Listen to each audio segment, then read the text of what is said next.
호칭이 네. 어떻게 되죠? 후보자라고 할까요? 네, 내정자 전 후보자. 제주도지사가 네. 국토부 장관이 된다면 어떻게 될까요? 그 음. 기존에 했던 공약들이 있어갖고 본인도 또 맞아요. 대선 경선에도 나갔었고 그래서 네. 그게 있을 텐데 네.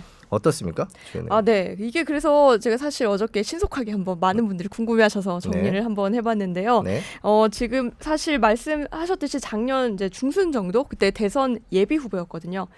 뭐 당내 경선에서는 떨어졌지만 어쨌든 그 당시에 이 부동산 공약을 자세하게 냈습니다. 물론 첫 번째 원희룡 후보가 국토부 장관이 안 될 수도 있고요. 네. 두 번째 되더라도 이 정책이 100% 반영된다고 공약이 된다고 볼 수는 없습니다. 하지만 이 공약들을 토대로 보면 뭐 앞으로 우리 부동산 시장이 어떻게 흘러갈지 그 큰 뼈대나 흐름은 알 수가 있기 때문에 이걸 중심으로 한번 봐주셨으면 좋겠어요. 네. 후보가 어떤 생각을 갖고 있는지 한번 보도록 하겠습니다. 네, 과거 공약을 한번 짚어보겠습니다. 먼저 그 원 후보 블로그에 제가 어제 한번 가봤는데 이게 공약별로 정리가 굉장히 잘 돼 있더라고요. 그래서 네. 가져와 봤습니다. 네. 먼저 좀 거시적으로요. 이 주택 공급 계획을 보겠습니다. 거기 보면 임기 내 250만 호 공급이라고 돼 있어요. 이거는 어디서 많이 본 거죠? 윤석열 후보, 윤석열 내정자 그리고 이재명 후보의 공약과 당선자죠. 당선인이죠. 당선자. 네. 네. 네. 이재명 후보의 공약과 같습니다. 네. 아예 똑같아요, 숫자가. 그렇다면 이 250만 호를 어떻게 공급할 거냐? 재건축으로 수도권에 30만 호, 전국적으로는 50만 호를 공급하고 또 재개발로는 전국에 50만 호를 공급하겠다 이렇게 약속을 했습니다.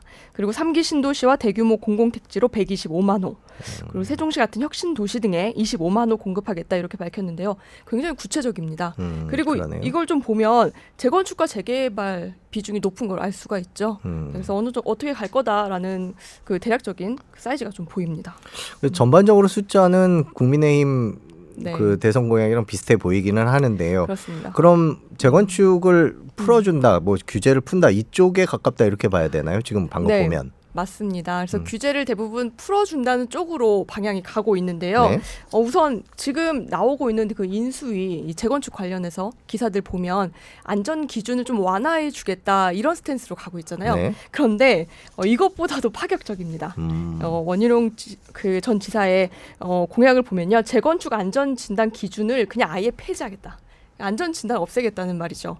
그리고 또 한 가지 지금은 30년이 지나야 30년이란 연한이 지나야 재건축이 가능한데 이 연한도 없애겠다라고 공약을 했습니다. 네. 실제로 사실 작년에 이 목동 단지들이요. 이 안전 진단 때문에 기준을 넘지 못해 가지고 이 재건축에 쓴 고배를 마셨죠. 근데 만약에 정말로 안전 진단 사라진다면 이 재건축은 굉장히 이제 쉬워질 걸로 보입니다.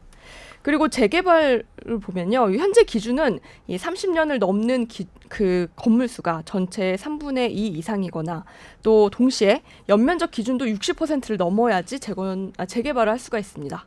그런데 이 기준도 그냥 폐지하겠다고 공약을 했습니다.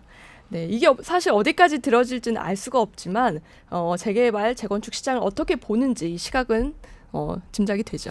예, 뭐 네. 이런 공약을 내긴 했습니다만 지역별로 차이를 두겠다고 했기 때문에 네. 또 그리고 본인이 정작 국토부 장관이 되면 조금씩 달라질 수는 있기 때문에 뭐 그렇죠. 이렇게 갈 거다라고 저희가 네. 확언을 할 수는 없는 상황이고 맞습니다. 이제 대선 후보 때 경선 때 이제 그런 공약을 냈었다라는 네. 얘기고 이게 실제로 어저께 이제 부동산 단톡방들이 사실 많잖아요. 네. 이런 공약들이 막 기사로 돌아다니면서 재건축이나 재개발을 갖고 계시는 분들이 굉장히 큰 희망과 꿈에 부풀어 계시더라고요. 예, 분명히 지역별로 네. 차이를 두겠다고 했기 때문에 맞아요. 이제 어떻게 갈지는 네. 좀 지켜봐야 될 것 같은데 맞습니다. 임대차 3법 얘기를 해야 될 것 같은데 지금 임대차 3법을 인수위에서는 뭐 축소하거나 폐지하는 거 검토하겠다라고 얘기를 하고 있죠. 네, 뭐 그렇죠. 그렇게 실제로 발표도 했었는데 네. 어떻게 이분은 이것도 공약에서 그때 뭐라고 있습니다. 얘기했나요? 네, 이것도 제가 사진 준비했는데요. 네. 한번 보여주시면 여기 나오죠. 임대차 3법 아예 폐지라고 못 박았습니다. 그러니까 사실 전세 난민 상황이 벌어지는데 그리고 전세가가 많이 높아지는데 이 이유가 임대차 3법 때문이라는 겁니다. 네. 근데 사실 이게 부작용도 있잖아요. 아예 폐지되면 여기에 대해서는 안전대책을 좀 강구하겠다. 그래서 보완 작용할 수 있는 정책도 함께 만들겠다 이렇게 얘기를 했거든요. 그런데 지금 상황에서 이걸 아예 폐지하기는 뭐 쉽지 않을 수도 있다고 좀 보여요. 왜냐하면 인수위에서도 폐지보다는 좀 보완이나 축소 쪽으로 지금 방향을 정하고 있거든요. 네, 그래서 이걸 폐지하겠다고 지금 확언이나 단언을 하기는 쉽지 않은 상황입니다. 네. 세금에 대해서는 뭐라고 네. 얘기를 해오셨나요? 당연히 세금 얘기도 네. 있었는데요. 양도세 얘기를 했습니다. 양도세가 집을 구매한 뒤에 내가 이 집을 팔 때 그 사이에 차액이 얼마인지를 보고 이 중에 일부를 세금으로 내는 거거든요. 이 세금에 대해서는 1가구 1주택자가 실거주 목적으로 주거를 상향 이동한 경우에는 양도세를 유예하겠다고 했습니다. 그 이유가 있는데 네. 예를 들어서 처음 신혼부부가 한 25평짜리 집을 얻어서 집을 매매해서 이제 한 가족이 됐어요. 그런데 점점 아이도 낳고 하면 큰 집이 필요할 거 아니에요. 뭐 아이 둘을 낳았다 하면 4명이 25평에 살기는 좀 적죠. 그럴 때 이제 큰 평수로 가고 싶은 분들이 많은데 이 양도세 때문에 큰 평수로 상향 이동을 못 한다는 거예요. 그래서 이런 폐해를 막기 위해서 1가구 1주택자에게는 양도세를 유예하겠다. 이렇게 공약을 내세웠습니다. 그거 말고도 또 눈여겨볼 만한 것들이 좀 있나요? 네, 추가 대책이 있었는데 네. 이것도 한번 다 같이 보여드릴게요. 네. 국가가 생애 첫 주택을 구매하는 사람들, 그러니까 살면서 처음 아파트를 사는 사람들에게 이 집값의 50%를 공동 투자하겠다. 네. 이런 공약도 있었고요. 또 소득이 낮은 만 39세 이하의 1인 가구에게는 이 전월세 보증금을 최대 1억 5천만 원까지 저리로 대출해주겠다. 라고도 했고 또 신혼부부에게는 최대 3억 원까지 무이자 대출을 해주겠다는 정책도 있었는데요. 저는 이게 좀 마음에 들더라고요. 네. 네. 또 네. 무주택 노인 가구에 대한 정책도 있었어요. 연금 대신에 3기 신도시 안에 있는 이 택지를 조성원가 이하로 구입할 수 있게 해주겠다라고도 했습니다. 네. 네. 특히 작년에 이 원 후보가 한 강연에서 이런 얘기를 했습니다. 내 집을 마련하려는 사람들을 현 정부가 탄압을 하고 있다.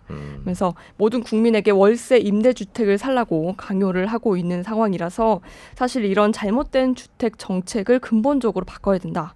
그러면서 내 집 마련을 위해서 이 주택담보대출 비율 LTV도 100% 줄 수 있다. 뭐 해외는 120%까지 주기도 한다라고도 얘기를 했어요. 그래서 아마 대출도 조금 더 풀어주지 않을까라고 생각이 듭니다. 근데 뭐 이게 어디까지 이루어질지는 미지수고요. 이 공약을 좀 토대로 짐작을 해보시라는 거지. 뭐 이게 100% 이루어진다고는 다시 말씀드리지만 확언을 드릴 수는 없습니다. 네. 뭐 시장 상황도 계속 바뀌고 있고요. 맞아요. 네, 뭐. 한 가지 더 말씀드리면 어제 후보자 지명 소감에 대해서 기자들이 물어봤을 때 이런 얘기를 했어요. 부동산 가격을 불필요하게 자극하는 정책은 매우 안정 위주 또 신중한 방향으로 움직이겠다 했기 때문에 또다시 앞에서 말씀드렸지만 이 급진적인 정책은 없을 수도 있다는 걸 염두에 두셔야 됩니다.